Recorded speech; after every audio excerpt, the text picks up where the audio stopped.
A cada 20 segundos no mundo, nós temos uma amputação relacionada ao diabetes. Por isso, o exame neuropático e vascular do pé diabético no paciente com diabetes é tão importante para rastrear essa complicação. No vídeo de hoje, vamos conversar sobre 3 situações distintas.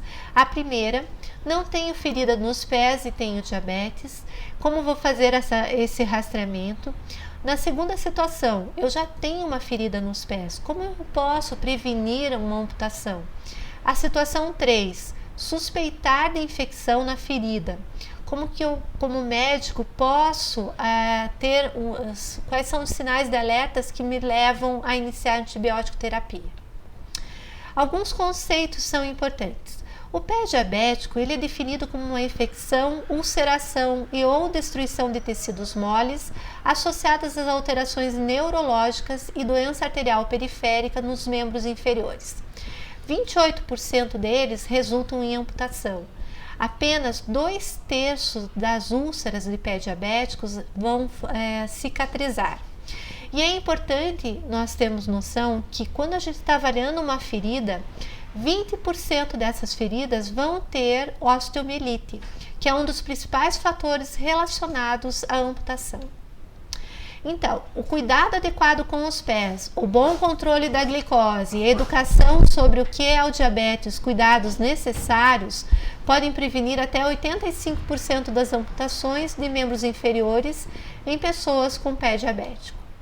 Nunca esqueça, algumas feridas não doem, mas devem ser avaliadas imediatamente. Desprezá-las pode abrir as portas para infecções e elas podem resultar em feridas graves. Como que isso é feito?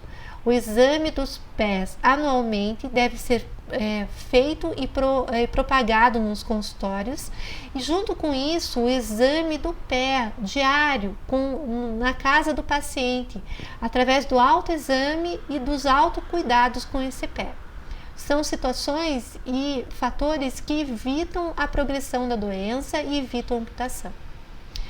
Na clínica, como que podemos diferenciar se um pé ele é mais neuropático ou um pé isquêmico? Então, alguns fatores a gente vai avaliar, como temperatura da pele, coloração da pele, aspecto da pele e dos pés, presença de deformidades, sensibilidade, a presença dos pulsos, as calosidades, se esse pé tem edema ou não, a localização mais comum da úlcera, se ela está presente. No pé neuropático, geralmente esse pé é um pé quente ou morno, a coloração da pele é normal, mas a pele é uma pele seca e fissurada. Eu posso ter deformidades como os dedos em martelo, como nessa foto, eu posso ter dedos em garra, eu posso ter o pé de Charcot. Na sensibilidade, eu posso ter alteração tanto da sensibilidade, ela pode estar diminuída ou abolida ou alterada. Os pulsos geralmente no pé neuropático são amplos e simétricos. Os calos, eles estão presentes geralmente na região plantar, como nessa foto. E quando presente a úlcera, geralmente são úlceras no primeiro e no 5º metatarso ou no calcâneo posterior. São úlceras arredondadas com anel querostático, periulcerativas, não dolorosas. No pé isquêmico, já a temperatura é um pé mais frio, ele tem uma palidez na elevação do pé, então o paciente está deitado, se eu elevo um pouquinho o pé comparando com o outro pé ao mesmo tempo, eu vou ver que esse pé ele tem uma palidez quando eu elevo ele.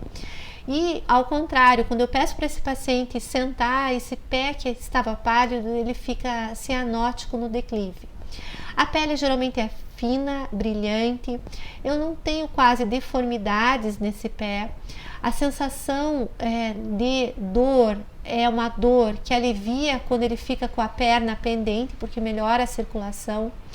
Em relação aos pulsos, ou eles estão ausentes ou estão diminuídos, o edema geralmente é ausente e a úlcera, geralmente ela pega a região látero-digital e não é uma úlcera que tem uma hiperceratose local, são úlceras dolorosas também.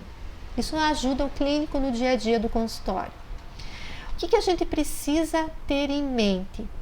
que em relação à formação do pé diabético, dessa úlcera que leva a uma amputação, o fator permissivo essencial para a formação dessa situação é a neuropatia diabética.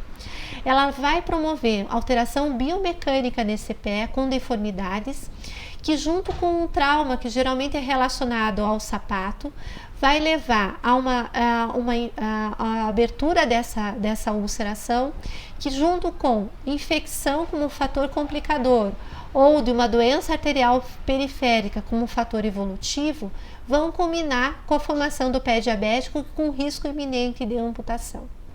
Por que isso tudo é tão importante?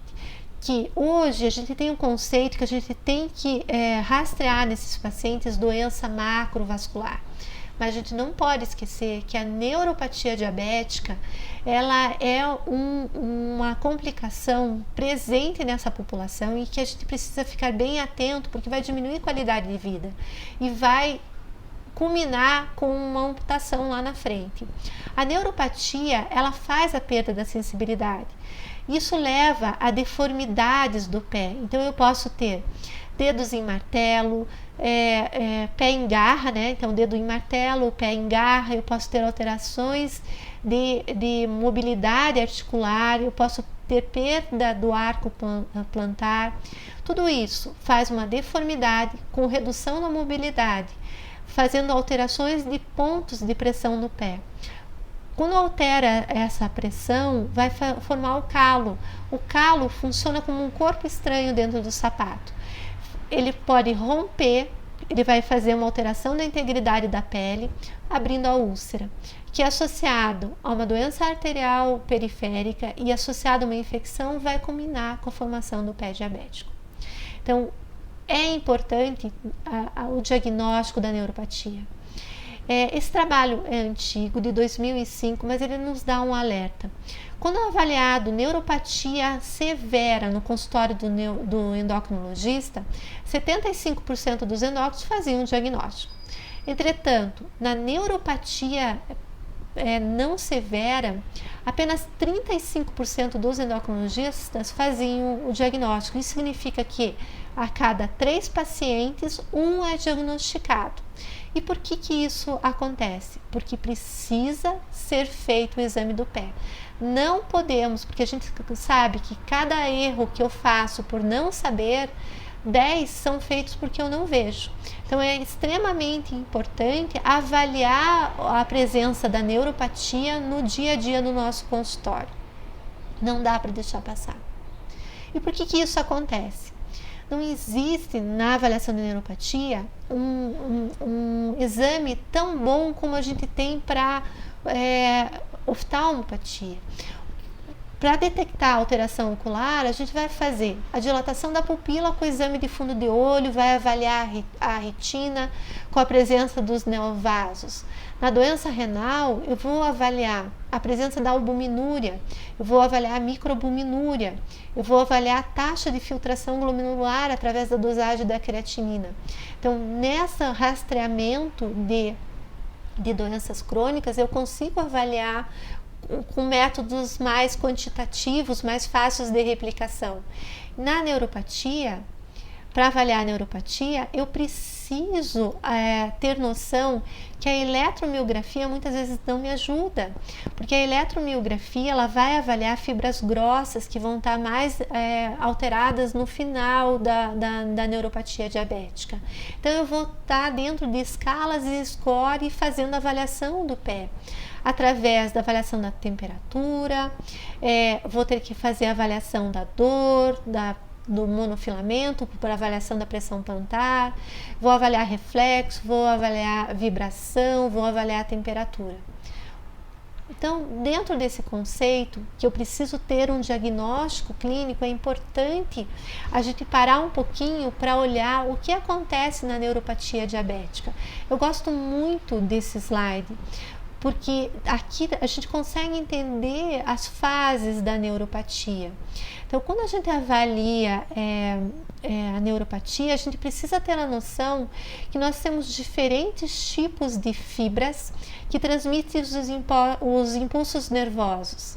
E essas fibras, elas são classificadas pela espessura. As fibras mais finas, as fibras tipo C, sem mielina, ou com pouca mielina, elas vão evoluindo até as fibras A-alfa, que são fibras mais grossas, com mais mielina. As fibras mais finas, elas são responsáveis pela sensibilidade da dor e da temperatura.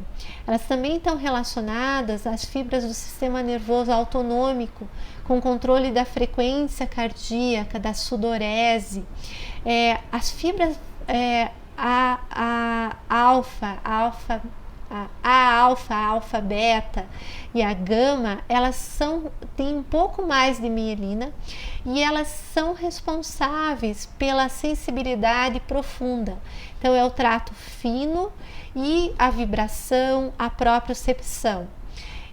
E por último, nós temos as fibras A-alfa, que são as fibras grossas, mielínicas, que elas são responsáveis pela motricidade. Um conceito básico da neuropatia diabética é que nessa situação clínica, a neuropatia diabética, ela pega dor e temperatura, depois propriocepção e depois motricidade. É muito importante lembrar que quando eu tenho alteração neuropática, eu provavelmente já tenho alteração, manifestação autonômica. A eletromiografia, ela vai avaliar principalmente alterações da fibra A-alfa. É um diagnóstico de fibra mais grossa, então eu não vou ter tanto no início da neuropatia. E em relação à manifestação clínica, neuropatia, eu preciso pensar em sintomas positivos e sintomas negativos. O sintoma positivo característico da neuropatia é a dor.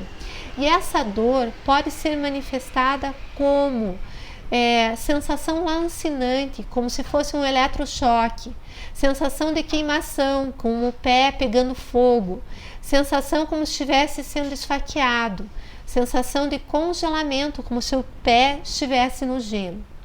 Ou sintomas negativos, que são a ausência de sensibilidade, é o congelamento, é a anestesia.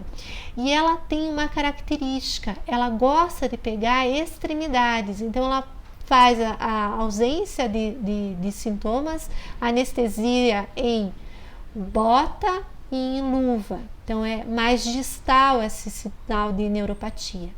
E como que eu, no dia a dia do consultório, eu posso fazer o rastreamento dessa complicação? Eu preciso usar escalas de sintomas neuropáticos, como a versão completa ou simplificada, ou eu posso usar o score de sintomas de neuropatia diabética, score clínico de Toronto, e sempre usando a escala visual analógica, quando a presença da dor nesse paciente. Ela vai me servir tanto para quantificar o início do tratamento, como acompanhar esse paciente em relação ao seu tratamento. Na avaliação neurológica, eu preciso avaliar temperatura, que é feita através do cabo do diapasão de 128 Hz, que é usado para avaliação da vibração, né? Eu posso avaliar a temperatura também através de tubos frios e tubos quentes, que eu deixo na geladeira do consultório. A avaliação da dor pode ser feita pelo pino do martelo de Babinski ou pelo palito japonês, que tem uma ponta e uma cabeça. Para avaliação da sensibilidade plantar, da proteção plantar desse paciente, eu vou usar o monofilamento de 10 gramas. E para avaliação dos reflexos, eu utilizo a presença ou ausência do reflexo aquileu através do uso do martelo. Então, no diagnóstico da neuropatia, na avaliação da anamnese desse paciente, eu vou perguntar para ele, principalmente se ele tem experimentado dor ou desconforto nas pernas. Se não, eu já paro o questionário aqui. Não significa que não vou avaliar clinicamente esse pé. Mas, se ele respondeu que sim, eu preciso pontuar se esse sintoma neuropático ele é um sintoma leve, moderado ou sintoma grave. A neuropatia clássica, ela vai se manifestar por uma queimação, dormência ou formigamento, que é a sensação que o paciente refere, geralmente localizada em pés, durante a noite, e algumas vezes acorda esse paciente e, como fator de alívio, às vezes ele mudar de posição, andar, ficar de pé, sentar ou deitar, ele pode ter algum alívio com essa sensação neuropática. Isso é extremamente importante, fazer esse questionário na presença de sensibilidade alterada, porque ele vai me quantificar em relação ao tratamento, se o tratamento que eu estou instituindo está sendo adequado ou não. A escala analógica da dor, então eu vou desenhar com o auxílio de uma régua de 10 centímetros, uma graduação de 0 a 10, e sabemos que geralmente o paciente com uma neuropatia grave, ele vai ter uma dor acima de 7. Serve tanto para diagnóstico como para seguimento da dor. E no exame físico, o que eu vou fazer? Eu vou fazer isso é usado nos consultórios e é usado também nos trabalhos clínicos de avaliação de neuropatia. É o score de comprometimento neuropático. O que é isso? Eu vou fazer, avaliar através da análise do reflexo aquileu, se ele está normal ou presente, normal quando esse paciente está ajoelhado, se presente ou com reforço, né, que daí você pode fazer a manobra de reforço para tentar ver se esse reflexo está presente, ou se ele está ausente de cada lado direito e do lado esquerdo, você vai pontuar entre 0 ou 2, e a avaliação da sensibilidade, sempre eu vou colocar, se ela está presente é 0, se ela está reduzida ou ausente, ou ela está diferente, ela vai ser pontuada em 1. Qual vai ser o modo de comparação? Como que você vai saber se está reduzido ou está diferente? Você vai mostrar a vibração do diapasão, a sensibilidade da ponta e da cabeça, do palito, a variação de temperatura, sempre comparando, por exemplo, o hálux desse paciente com um membro superior. Então, antes de você mostrar no hálux a sensibilidade, você vai encostar, por exemplo, o cabo de diapasão ou no membro superior, ou quando ele tem essa sensibilidade alterada em membro superior também, você acaba usando a região mentoniana para mostrar a sensibilidade. Então, eu vou ter ou um 0 ou um 1 se está alterado. Isso vai me pontuar se é um score neuropático leve, entre uma variação de 3 a 5, ou moderado de 6 a 8, grave de 9 a 10. Então, assim, o que é o critério mínimo para diagnóstico de neuropatia periférica, né? Então, eu preciso ter sintomas moderados, que eu estou quantificando no exame físico, ou sintomas leves com sinais leves, né? Então, assim, é um paciente com sinais abaixo de 3, com sintomas clínicos moderados. Sintomas leves, quer dizer, aquele paciente que você avaliou e viu baixa pontuação, menor que 3, sozinho, só isso.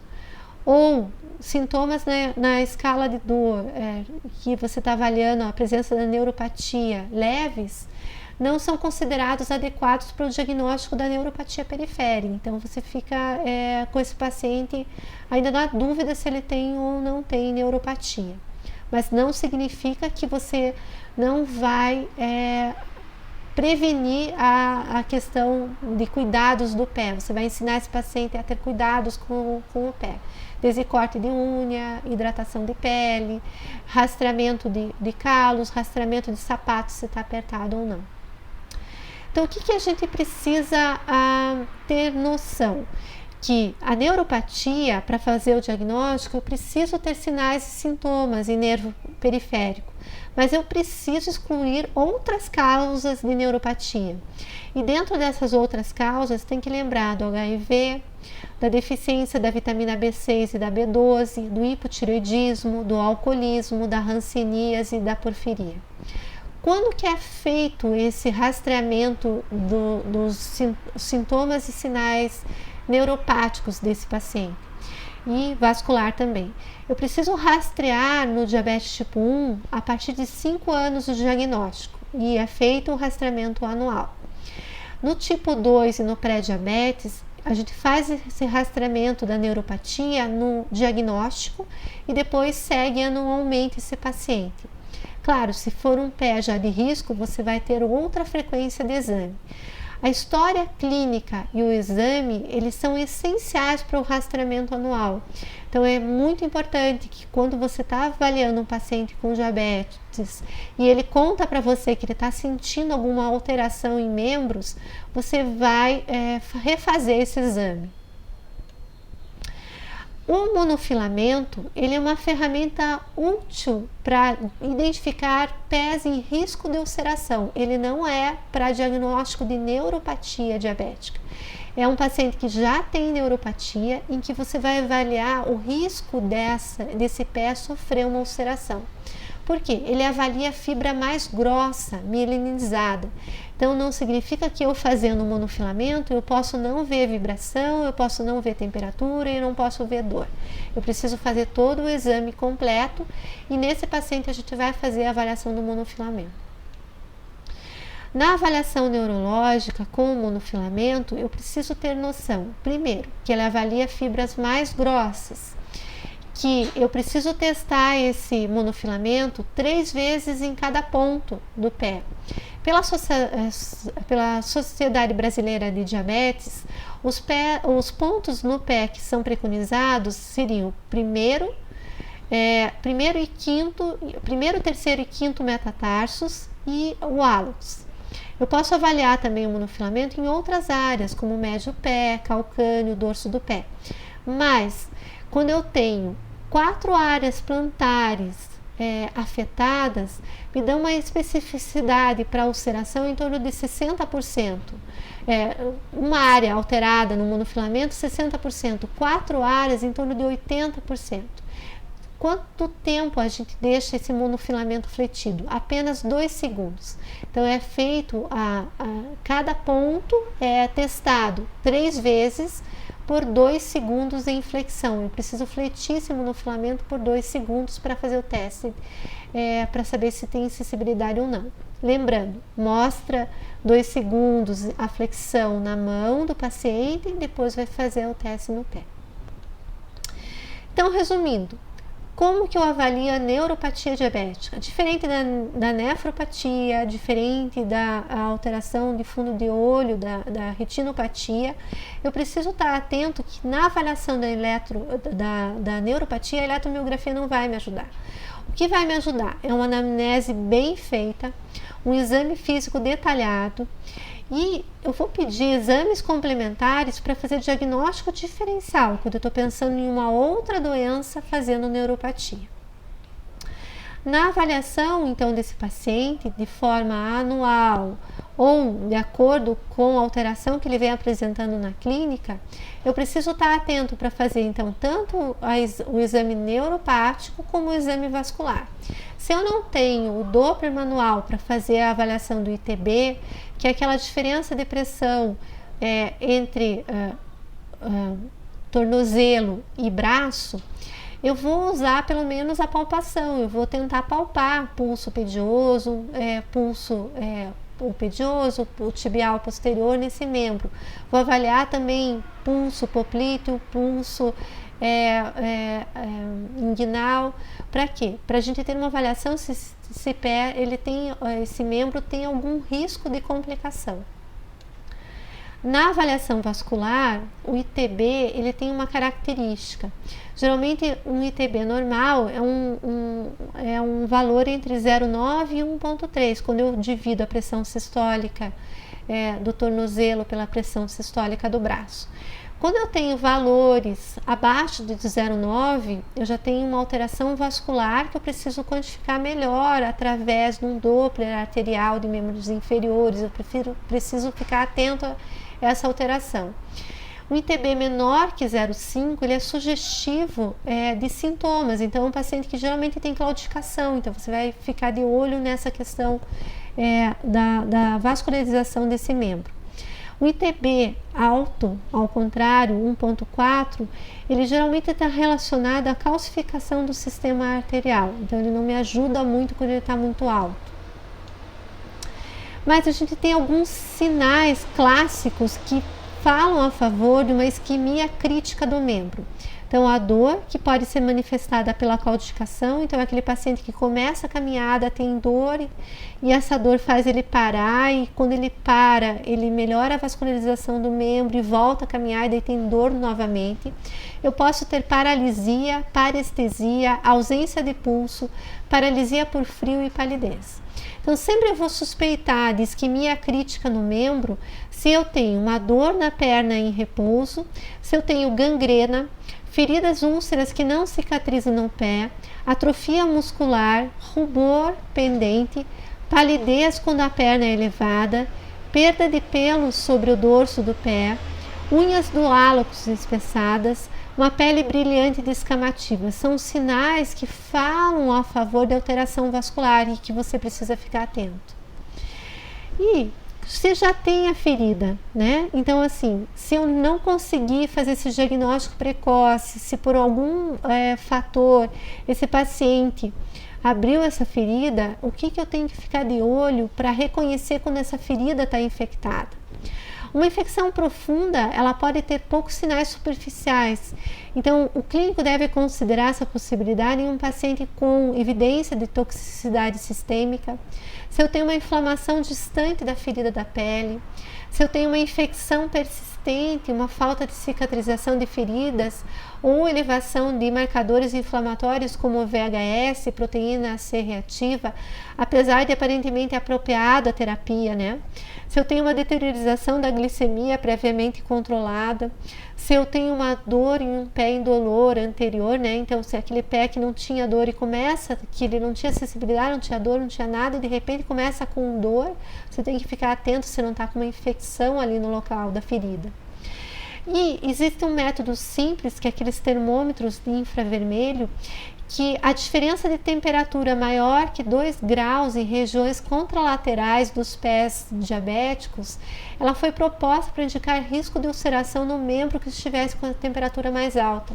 E às vezes até ajuda naquele paciente que você está acompanhando uma ferida, que você tinha infecção, que você tratou a infecção, mas a ferida não cicatrizou ainda. Essa medida de temperatura distal ajuda no controle para você ter uma noção se está tendo reinfecção naquele local. A classificação das lesões, elas têm um grau de classificação que é dado pela Universidade de Texas.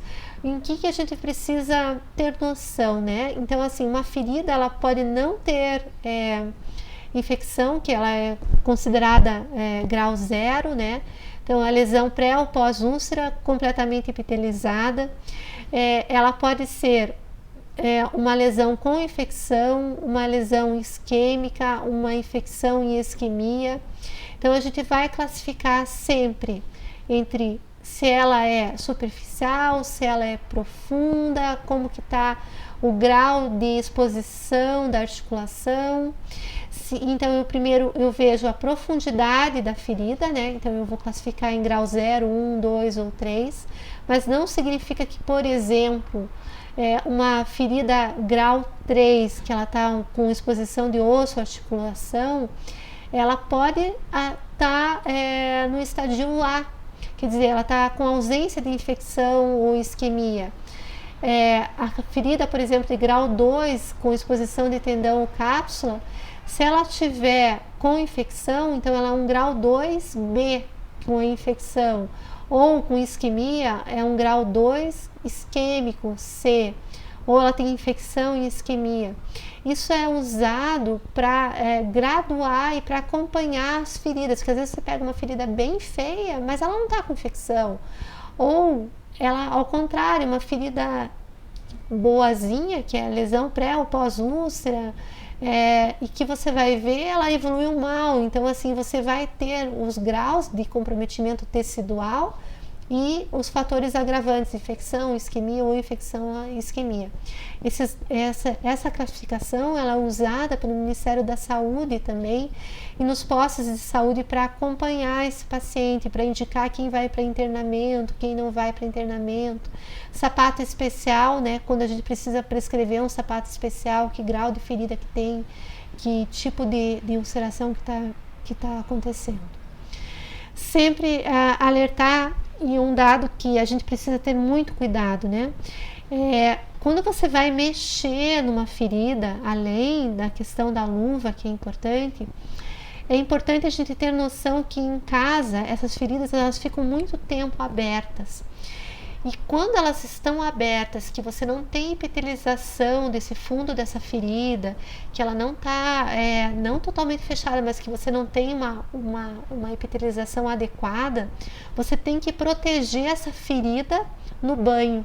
Então você vai ter que proteger essa lesão.